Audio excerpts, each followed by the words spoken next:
Quels sont les secrets pour créer des liens d'amour avec les autres? Conjoint, conjointe, parents, frères et sœurs. Comment trouver mon équilibre dans une relation? Les conseils que je vais vous partager pourraient s'appliquer à tout type de relation, mais je pars ici du principe que nous n'adoptons pas les mêmes comportements avec nos proches et notre famille qu'avec nos amis ou des personnes que nous côtoyons par exemple au travail. En effet, j'observe que nous sommes beaucoup plus exigeants et moins patients avec nos proches qu'avec les autres personnes.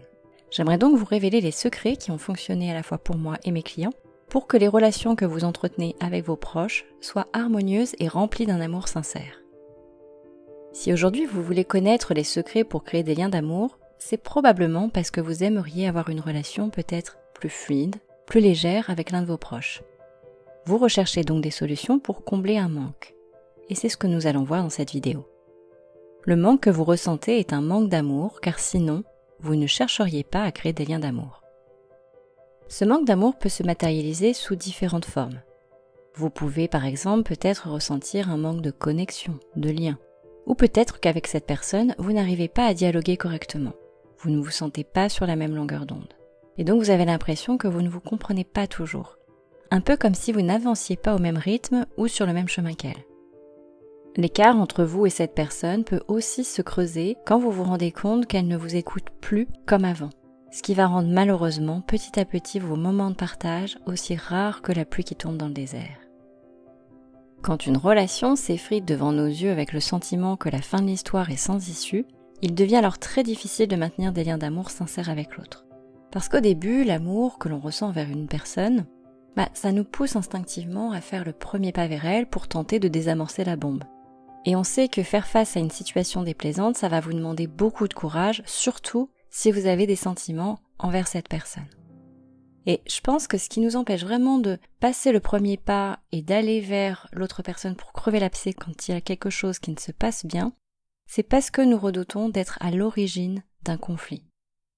Nous redoutons le conflit parce que ça nous renvoie à une part de nous que nous n'aimons pas montrer à l'autre et on n'aime pas non plus voir ça chez l'autre. Mais si parfois le conflit est nécessaire pour avancer sur le bon chemin, sachez qu'il existe aussi d'autres moyens pour arriver à des fins plus heureuses.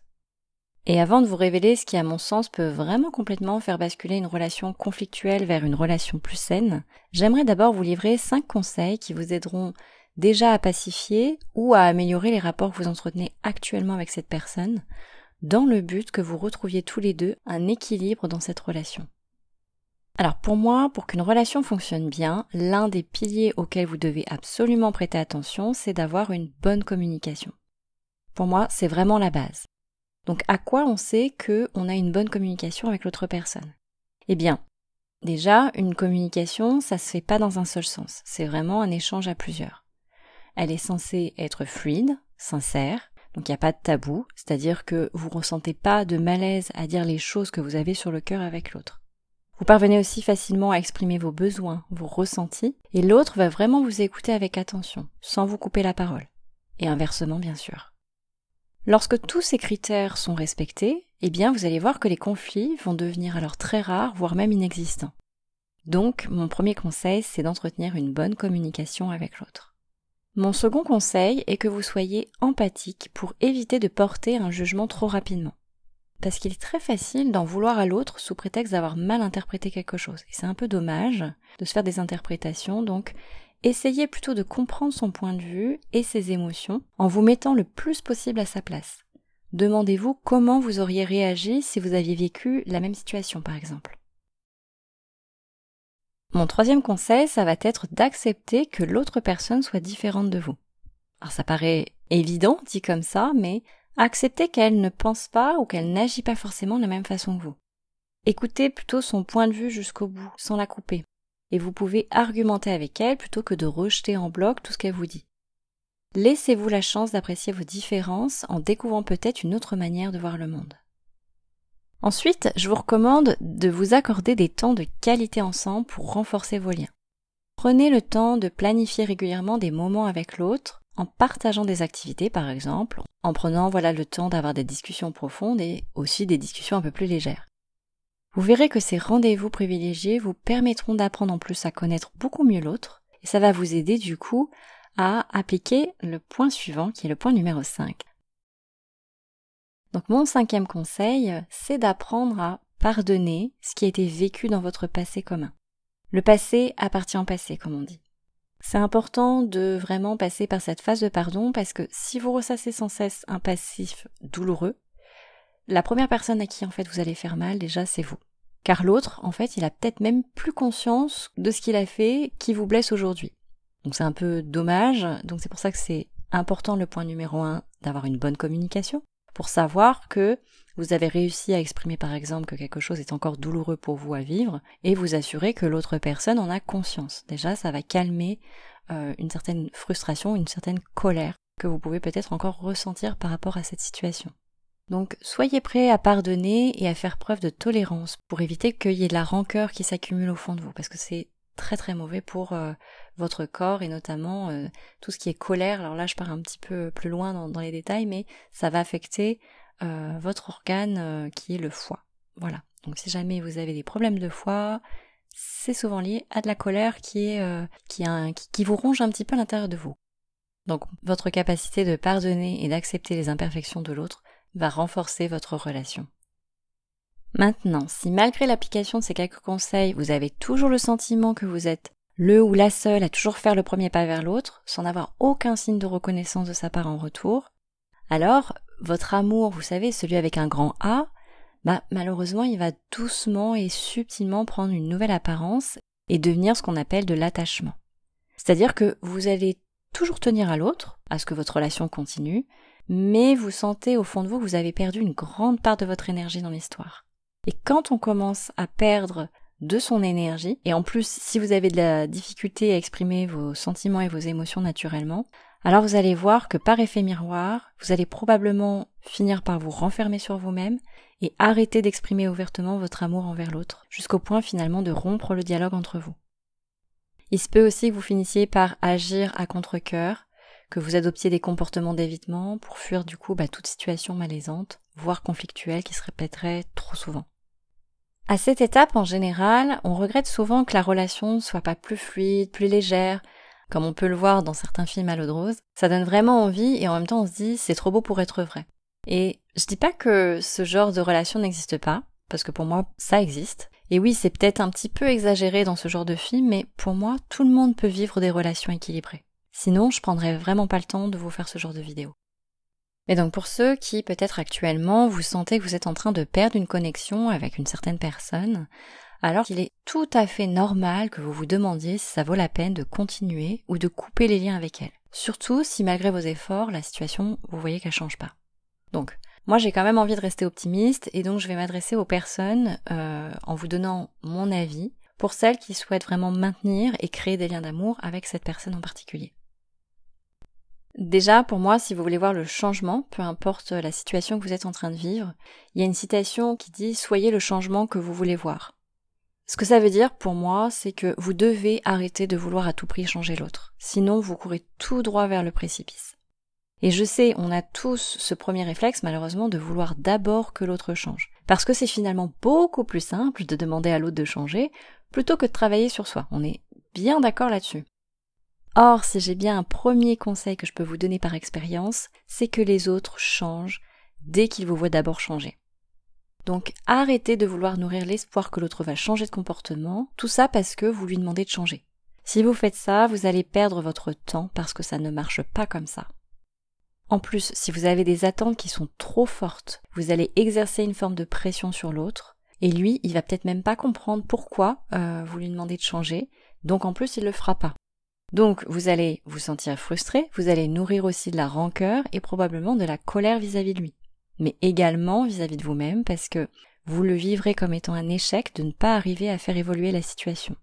Donc plutôt, entre guillemets, de perdre du temps et votre énergie à vouloir qu'il ou elle change, vous devez à mon sens devenir votre priorité. Vous devez d'abord prendre soin de vous. Alors pourquoi je dis prendre soin de soi alors qu'une situation va pas bien et qu'on veut créer des liens d'amour ? En général, quand vous avez donné déjà dans la relation et que vous voyez qu'il n'y a pas de changement, eh bien vous avez une perte d'énergie. Donc vous devez d'abord prendre soin de vous. Je vous mettrai d'ailleurs dans le descriptif le lien vers une playlist. Vous retrouverez quelques conseils pour apprendre à augmenter votre énergie si vous avez besoin d'idées. Et donc je sais que quand on vous dit de prendre soin de vous plutôt que d'essayer d'améliorer une situation qui ne marche pas, c'est un peu difficile à entendre parce que votre ego, il va toujours trouver un tas d'excuses qui vous montrera que c'est l'autre qui fait mal les choses, qui a commencé à avoir une attitude déplacée, qu'il a un comportement qui ne change pas malgré que vous lui en ayez parlé. Bref, vous allez avoir beaucoup de réticence au début parce que ça vous demandera un exercice qui est difficile, parce que ça va être celui de lâcher prise en fait. Et ça, on n'a pas l'habitude de le faire. Et on n'a surtout pas l'habitude de prendre plus soin de soi que des autres en général. Mais je vous rassure que plus vous allez vivre en vous détachant au maximum de vos attentes et en prenant vraiment soin de vous, et plus ça va être facile d'agir assis parce que ça va devenir un automatisme, et vous allez voir que votre relation elle va devenir de plus en plus légère et de plus en plus sincère, parce que vous allez arrêter de mettre cette pression vis-à-vis de l'autre.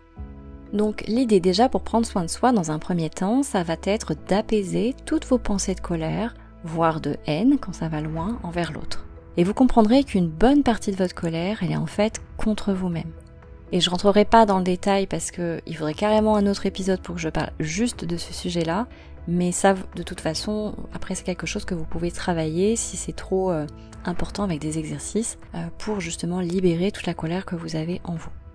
Mais déjà, dans un premier temps, pour vous aider, vous pouvez déjà vous poser la question, est-ce que je suis moi-même aussi blanc que Blanche-Neige ? En gros, est-ce que vous êtes sûr que vous n'avez rien à vous reprocher vous aussi ? L'idée ici, c'est pas de faire un comparatif de qui a le plus de choses à se reprocher dans l'histoire, c'est pas ça. Enfin, en tout cas, pour moi, c'est pas ça, c'est pas comme ça que je vois les choses. Pour moi, c'est plus pour vous aider à vous faire comprendre que vous avez aussi votre part de responsabilité et qu'avant de chercher à changer l'autre, vous devez donc d'abord voir ce qui chez vous pourrait être amélioré. Parce que forcément, ça va avoir un impact dans votre relation.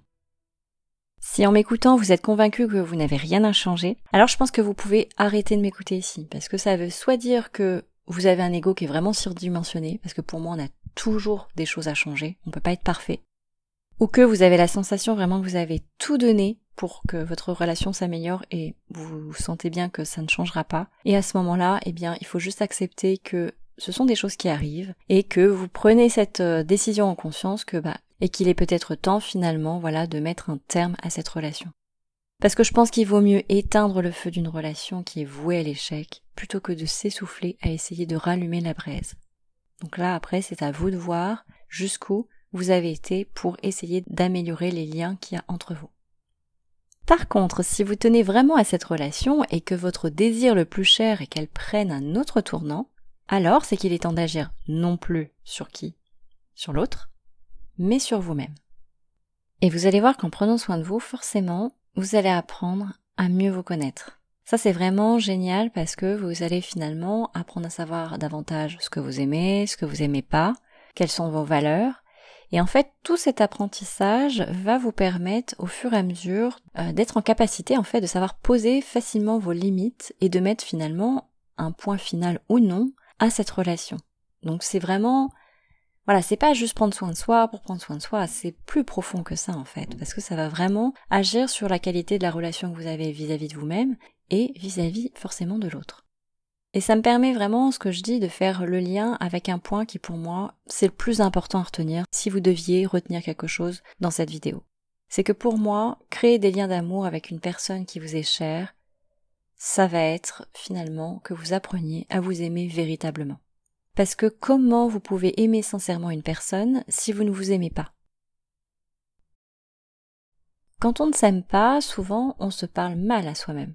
On ne se respecte pas suffisamment. Et c'est pour ça que l'autre en face, il va pas être invité à le faire non plus.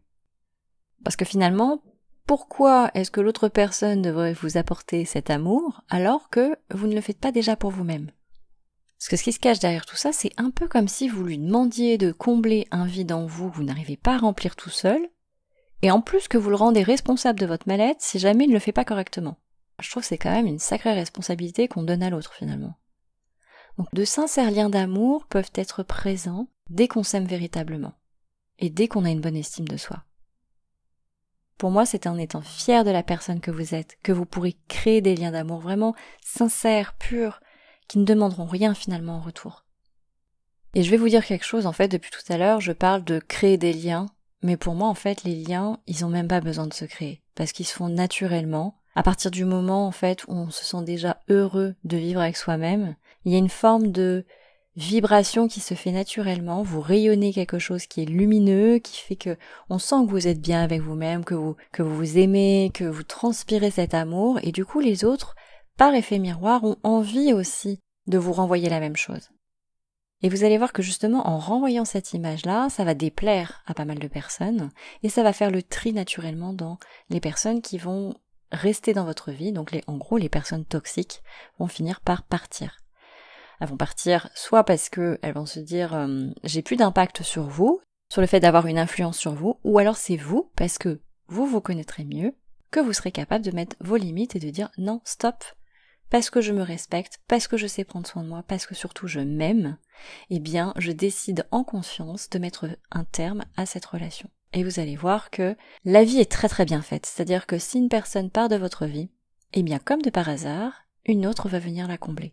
Et en toute logique, comme votre énergie aura changé, eh bien vous allez attirer à vous une nouvelle personne avec des valeurs communes. Enfin voilà, en tout cas la relation va être beaucoup plus fluide qu'avec l'ancienne. Si ça vous intéresse d'entretenir ce genre d'énergie, c'est-à-dire des énergies plutôt qui vont contribuer à augmenter l'estime et l'amour que vous avez vis-à-vis de vous-même, alors je vous invite à écouter la vidéo qui s'intitule « Comment me connecter à l'énergie de l'amour ? Comment me trouver belle à chaque instant ?» où vous retrouverez une séance de méditation guidée avec visualisation. Et vous pouvez aussi écouter Comment aimer mon corps, comment aimer qui je suis, où je vous donne 10 conseils pour apprendre à s'aimer tel que l'on est. Donc encore une fois, vous retrouverez tout dans la barre de description. Je ne me suis pas encore présentée à vous, mais je m'appelle Sarah Galvan et j'aide les personnes à ce qu'elles se réconcilient avec elles-mêmes, à ce qu'elles se sentent en paix avec elles-mêmes, pour les aider ainsi à avoir des relations apaisées et d'amour avec leurs proches. J'ai à cœur, comme vous l'avez bien compris, à vous apprendre aussi à apporter un nouveau regard sur vous-même pour que vous vous aimiez véritablement, pour que vous assumiez et affirmiez qui vous êtes avec fierté, même si cela va à l'encontre de ce que pense votre entourage. Parce que pour moi, ce qui compte avant tout, c'est votre bonheur. Alors si ce chemin d'écoute de soi et de connaissance de soi résonne en vous, c'est qu'il est temps que vous lassiez vos chaussures, que vous vous mettiez en route pour écrire la plus belle histoire qui est la vôtre. Pour conclure cette vidéo, je vous invite à découvrir dans la barre de description d'autres contenus que je vous partage, notamment donc comme je l'ai déjà dit, des méditations guidées pour vous aider à vraiment visualiser, à ressentir tout cet amour que vous pouvez vous apporter à vous-même. Et puis vous retrouvez aussi des vidéos pour apprendre à vous sentir en sécurité et heureux en étant seul. J'espère vraiment que ces quelques conseils vous auront apporté le plus grand bien et que ça vous donnera l'envie de vous respecter et de vous honorer encore plus. Si vous avez des questions ou si vous avez appris des choses, alors laissez-moi un like ou un commentaire, je serai vraiment ravie d'y répondre. Prenez soin de vous et je vous remercie pour votre écoute.